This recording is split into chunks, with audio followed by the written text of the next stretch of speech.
నేను అన్నిళ్ళకి వెళ్ళి ఆడ ఎదురుగ్గా నిలబడి ఇంటి ముందర అడిగేవాడిని, అన్నం అడిగేవాడిని మా అమ్మతో పాటు. అట్లా నేను వెళ్ళేసరికి స్కూల్ దగ్గరికి వాళ్ళు అనుకోకుండా పొరపాటుగా, అంటే రెగ్యులర్గా చూస్తూ ఉంటారు కదా నేను భోజనానికి వెళ్ళేది, మా అమ్మతో వెళ్ళేది. అప్పుడు వాళ్ళు ఇక్కడ భోజనం పెడతారా, ఇక్కడ బెటరు, అప్పుడు భోజనానికి ఇక్కడ ఏడవరు పెడతారు నీకు పోనని పంపించేశారు. ఆంధ్రప్రదేశ్లోని అనంతపురంలో ఏఎస్పీగా పనిచేస్తున్నారు అమిటి హనుమంతు.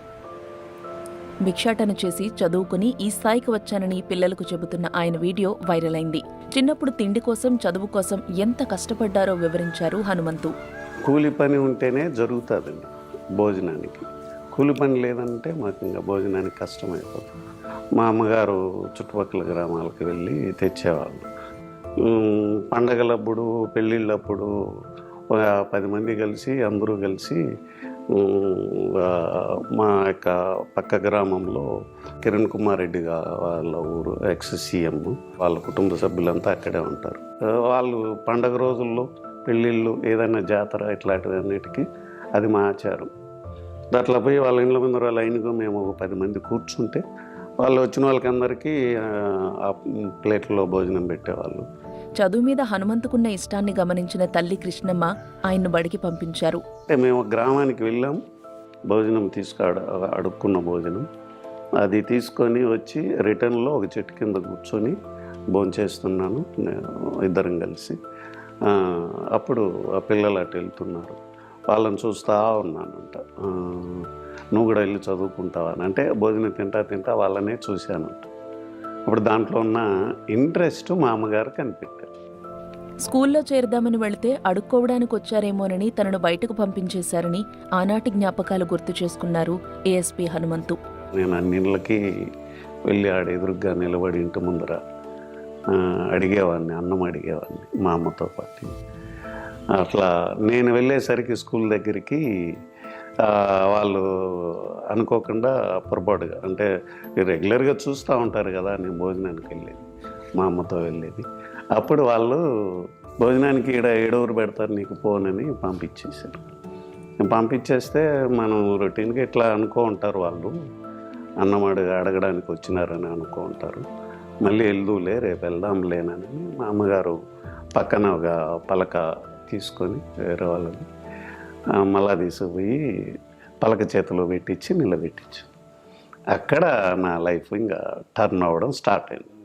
తన మాసిన బట్టలు చూసి కుక్కలు వెంటపడేవని, పిల్లలు పక్కన కూర్చోనిచ్చేవారు కాదని ఆనాటి పరిస్థితిని తలుచుకుని బాధపడ్డారు.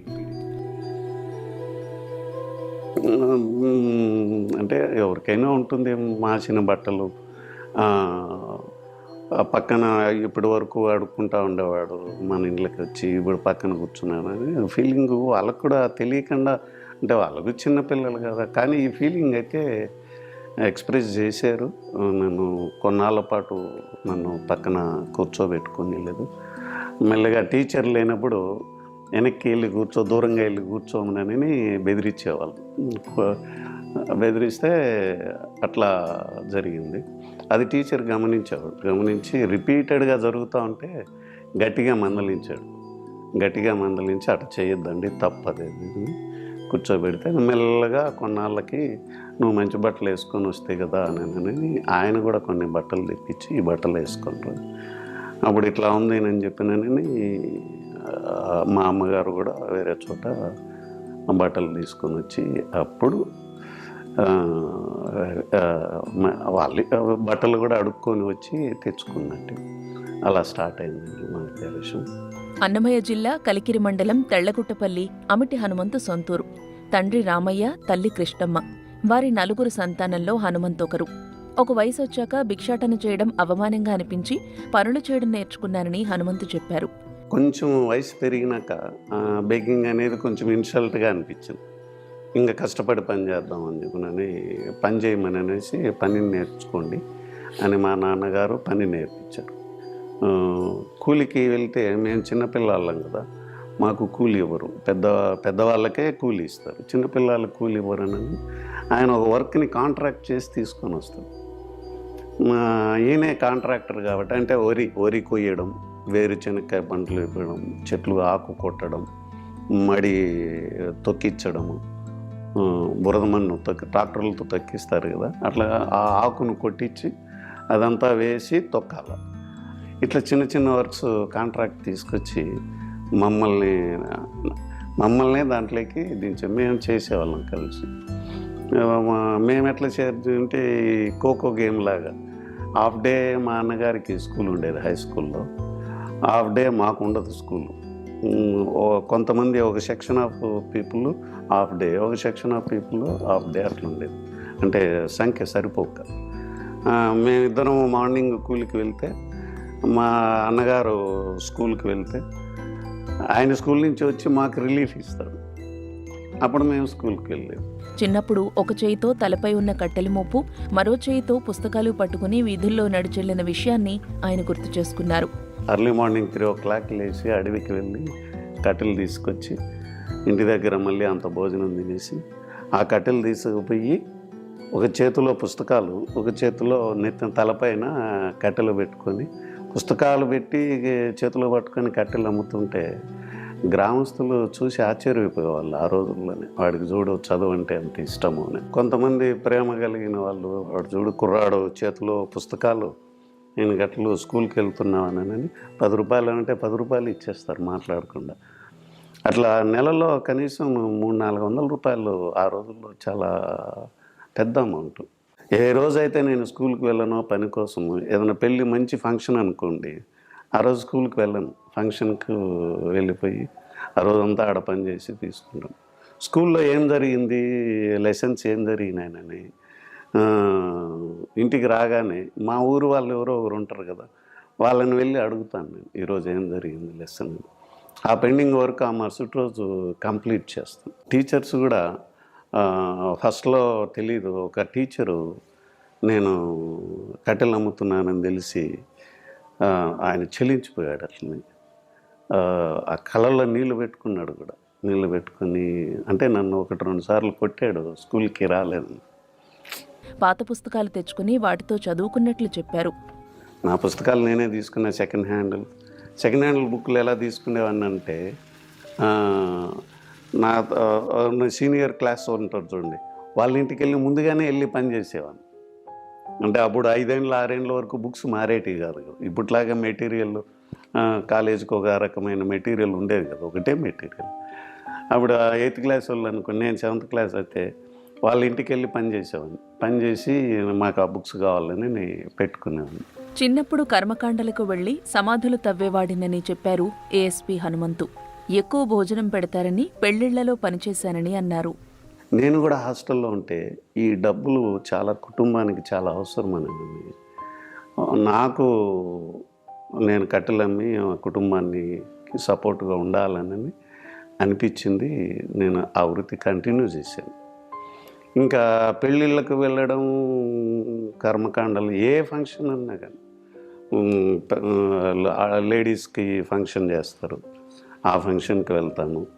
కర్మకాండలు చేస్తారు, ఆ ఫంక్షన్కి వెళ్ళి పని చేస్తాను. పని ఎందుకు పని చేస్తానంటే, లాస్ట్లో పని అయిపోయాక ఎక్కువ భోజనం పెడతారు. ఆ భోజనం కోసము ఇంటి దగ్గర మా వాళ్ళు ఎదురు చూస్తూ ఉంటారు. నాకు అలవాటు అయిపోయింది. మా అన్న వెళ్ళలేడు, ఆయనకు సిగ్గు. మా తమ్ముడు వెళ్ళలేడు, నేను అలవాటు పడిపోయాను. హనుమంతు మదనపల్లిలో డిగ్రీ చేశారు. 1991లో హైదరాబాద్లో ఆర్మ్డ్ రిజర్వ్ ఎస్ఐగా ఎంపికయ్యారు. గ్రేహౌండ్స్, టీటీడీ విజిలెన్స్, వివిధ జిల్లాల ఆర్మ్డ్ రిజర్వుల్లో పనిచేశారు. చిన్నతనంలో తానెదుర్కొన్న వివక్ష, గ్లాసులో కాకుండా కొబ్బరి చిప్పలో మంచినీళ్లు తాగిన రోజులు తనలో పట్టుదలను పెంచి ఈ స్థాయికి తీసుకొచ్చాయని చెప్పారు హనుమంతు.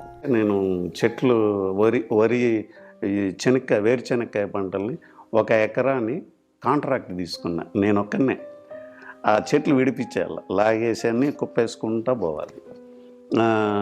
ఆ కాంట్రాక్ట్ చేస్తుంటే మధ్యలో దాహం వేసి ఎవరైతే నాకు ఆ పని ఇచ్చారో ఆమెను నీళ్ళు అడిగాను. నీళ్ళు అడిగితే ఆమె ఇంటి చుట్టూ తిరుగుతుంది. ఎందుకమ్మా నీళ్ళు అడిగితే ఇంటి చుట్టూ తిరుగుతున్నావు, నాకు నీళ్ళు ఇవ్వనంటే, అదేనన్నా చెప్ప ఎత్తుకుతున్నా, చెప్ప దొరకలేదని. ఏమి ఇంట్లో గ్లాసులు లేవమ్మా నన్న, నీ గ్లాస్ ఇవ్వకూడదు కదా నీకు, అందుకని చెప్ప చూస్తున్నాను. మళ్ళీ ఆ చెప్పు ఇచ్చి ఆ చెప్పులో నీళ్ళు పోసింది. ఆ చెప్పుతో తాగేటప్పుడు నేను బాధపడింది ఏదైనా ఉంటే ఆ రోజే. అంత కష్టం చేస్తాము వాళ్ళ దగ్గర, అంతేలేనా అంటే అప్పుడు కొంచెం బుద్ధి వచ్చిన వయసు కదా, పెద్దవాడిని అయ్యాను నేను. అది నాకు తెలిసి అది ఇంటర్మీడియట్లో అది జరిగిండేది. పోలీస్ ఉద్యోగం కోసం కూడా ఎంతో కష్టపడ్డానని ఆయన అన్నారు. నేను హైదరాబాద్కి ఉద్యోగానికి వెళ్ళింది కూడా అండి, అది చాలా గొప్ప ఇది. బస్టాండ్లో ఉన్నానండి, నాకు హైదరాబాద్ తెలియదు. బస్టాండ్లోనే పడుకున్నా, బస్టాండ్లోనే ఉన్నా. బస్టాండ్లో బెంచ్ మీద పడుకొని సెలక్షన్స్కి వెళ్ళాను. అక్కడ భోజనం జరగడానికి కూడా మార్నింగ్ ఫుట్పాత్ పైన ఉండే ఆ బండి పైన, ఆ బండిలో వాళ్ళని మాట్లాడి ఆ ప్లేట్లు కడిగే పని అడిగాను. కాచిగూడ రైల్వే స్టేషన్ ముందర రన్నింగ్ రేసు మార్నింగ్ ప్రాక్టీస్ చేస్తూ ఆ హోటల్ బండి దగ్గరికి పని కంప్లీట్ చేసుకొని మళ్ళా భవనకారానికి వెళ్ళి రాత్రిలో చదువుకునేవాడిని. హనుమంతు ఇద్దరు సోదరులు ప్రభుత్వ ఉద్యోగాలు సంపాదించారు. ఆయన తల్లి ప్రస్తుతం వృద్ధాప్యంలో ఉన్నారు. తండ్రి మరణించారు. పోలీస్ అయ్యాక తన సొంత ప్రాంతంలో విధులు నిర్వహించిన రోజులను ఆయన గుర్తు చేసుకున్నారు. నేను కిరణ్ కుమార్ రెడ్డి గారు సీఎం అయ్యి ఫస్ట్ విజిట్ నగిరిపల్లికి వస్తున్నప్పుడు సీఎంకి కాన్వాయ్ పెడతారు. ఆ కాన్వాయ్లో ఎస్కాట్ ఆఫీసర్ డిఎస్పీ ర్యాంక్ పెడతారు. నేను డిఎస్పీ తిరుపతి, నన్ను ఎస్కాట్ ఆఫీసర్గా పెట్టారు. అంటే వాళ్ళ ఇంట్లో నేను పనివాడిని, వాళ్ళ ఇంటికి నేను వాచ్మ్యాన్ని.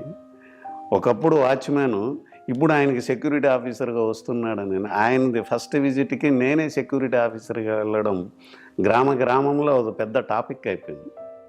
అదే న్యూస్ వేశారు పేపర్లో, ఆయన ఇంట్లో ఉన్న వాచ్మ్యానే ఆయనకి సెక్యూరిటీ ఆఫీసర్గా వచ్చాడని. అది చాలా థ్రిల్లింగ్ అనిపించింది. ఇంకా అప్పుడు నేను అక్కడ సెక్యూరిటీ ఆఫీసర్గా ఉంటే బయట విలేజ్ వాళ్ళందరూ నాకు తెలిసిన వాళ్ళు కదా, వాళ్ళు పొరపాటుగా రే హనుమంతు నన్ను లోపలికి తీసుకో, రే హనుమంతు నన్ను లోపలికి తీసుకొని చాలా కొంచెం ఇటీగా అనిపించేది.